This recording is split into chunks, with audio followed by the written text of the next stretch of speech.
One of the questions I get asked almost weekly is how do I smooth the paper clay that I make?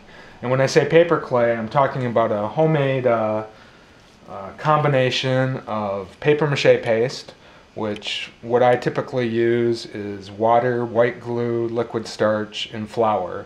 You mix that together until it's like a thin pancake batter, and that acts as your paste. To make a clay, which is a material that I usually apply over the surface of something that has strip mache on it. The clay is made by adding cellulose fiber insulation and a little bit of drywall joint compound to that paste I just showed you. You mix it up really well, and you get a material that's workable. It's somewhat sculptable. It is primitive in terms of, if you compare it to like a nice oil-based clay that people use to sculpt, like when you watch Face Off and they're sculpting pieces that are going to be molded, that's 100 times nicer. Now, nicer is not the right word. It will take fine detail a whole lot better than this. Like I said, this is sort of primitive. It's made up of fibers, so when you pull pieces apart, you get stringy fibers.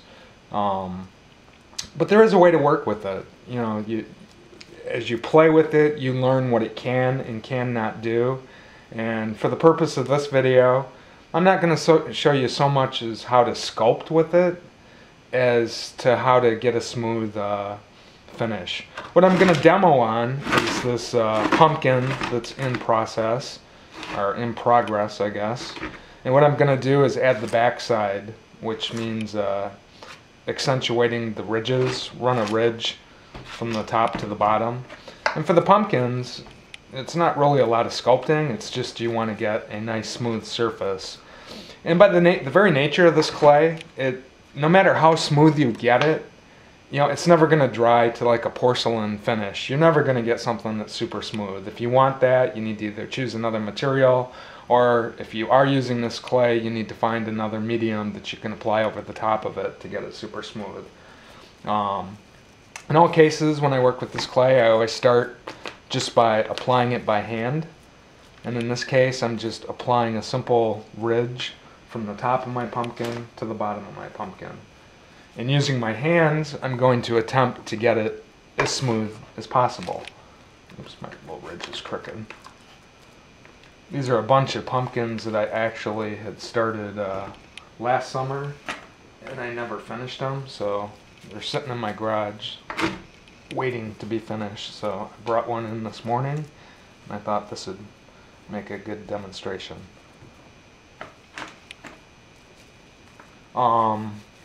When I think about trying to explain what the consistency of this clay is like, my best explanation is that it acts very much like Play-Doh. Do you remember Play-Doh, playing with that as a kid? Well, I still actually play with the stuff, but Play-Doh's cool because you can form it. You can make different shapes. It can be extruded. To a certain degree, you can put a little bit of texture and design into it. And that's basically the same way that this material works. Let me put a third ridge on the back of the pumpkin, then I'll show you how I smooth it.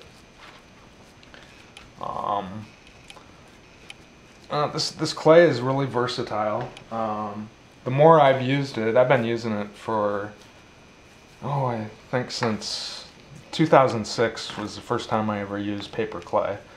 And back then I used to actually pulp my own paper, where I'd take newspapers and tear them into small bits, boil them, then whisk them like crazy, put them on screens, let it dry, and that's how I got my paper pulp. And then someone had suggested that I use cellulose insulation, which is the stuff that is like blown into walls to help insulate houses, and that works beautifully. You can get a huge bale of stuff for like $7 at your home improvement store, Lowe's, Home Depot, and it lasts forever. I mean, you got to build a lot of props to use up your bale of cellulose fiber insulation. You can see here how I roughed in with my hands the 3 of the ridges that would help complete this pumpkin. He has no stem yet. That would have to be added later. Now using my fingers, I'm going to get it as smooth as possible. I'm going to get the shape. When it comes to sculpting or shaping this clay, it's really a matter of pushing it around. You know, and for big, bold shapes, such as the ridges on this pumpkin, you know, using my hands is good enough. If you're getting into something that's a little more elaborate, like sculpting zombie muscle out of the material, actually using a paintbrush is my recommendation. But there we have it. That's not bad. That's about as smooth as I could get it with my hands. Now if you let this dry and harden and paint it, you know, it wouldn't be bad. There'd be nothing wrong with it. But if you desire a smoother texture, the key is to add more paper mache paste to the surface. And I usually start out by using my hand. I will get quite a bit of, paste in my hand and just rub it over the surface. And you can see immediately, introducing more paste to the clay allows it to be smoothed beautifully. You can see how now I can, you know, feather out those edges so you can't even tell where the new stuff has been added to the dry. Let me do it to the second ridge here. Takes a little bit of pressure, but you're just smoothing it out. And as you smooth it, you can reshape it. You know, sometimes because these are, you know, big, bold shapes. You know, I'll use my palm. Let's do the third. To show you how much you can, look how I can even blend that into the surface of the newspaper. You know, the more I push, the smoother it gets. You know, when this clay dries, even as smooth as it is now, it's still going to have a lot of texture, which is a good thing because, you know, a lot of times you end up using a dry brush technique to paint your props, and dry brush completely depends on picking up on the texture in whatever medium you're using.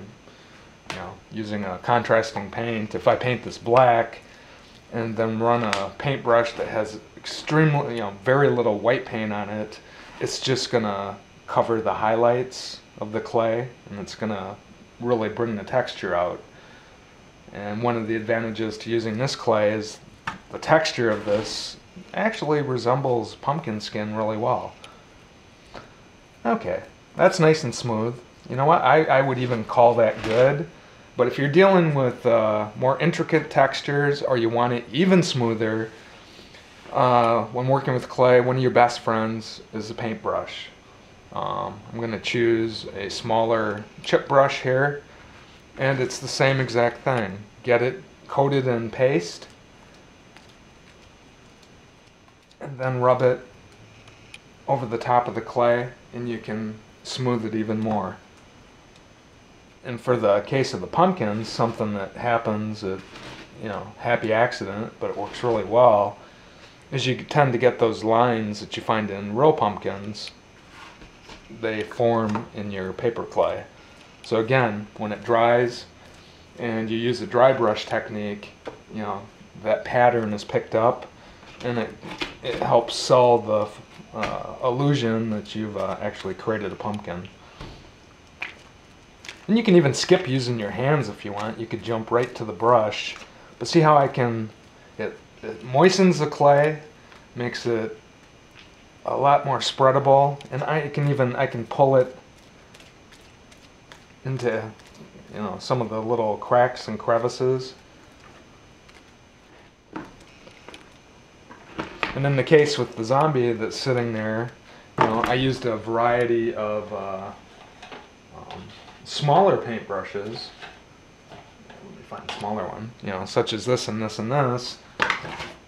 And while the clay was still wet, this is what was used to create some of, inside of his mouth, there's some, you can see some ridges and shapes. When I build the zombies, which we're doing a series of zombie workshops this summer, at this point in the process, I'm really not worried about the clay being smooth, because our third session is we're going to concentrate, we're going to spend the night adding zombie skin, which is a variety of commonly found household products such as coffee filters, paper towels, toilet tissue, plastic bags, whatever. So, you know, getting the surface of this smooth isn't really important. But when you're working on pumpkins, this is typically the last thing you do. You know, after you brush it down, you let it dry, and then you're ready to paint your finished piece. But there, that's a good example. Let me just add a little bit of clay to the next ridge, and that way you can see the comparison of, you know, what I've done by hand versus what it looks like when it's been smoothed out with a brush that's been coated in paste.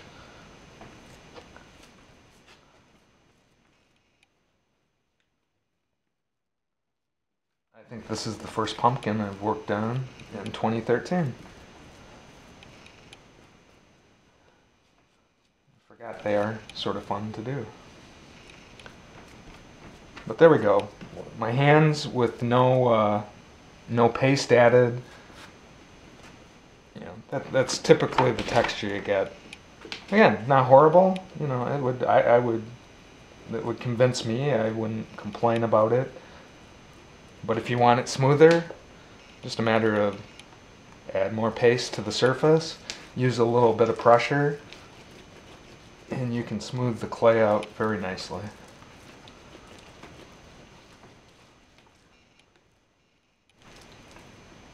Grab a brush and you can actually further refine it.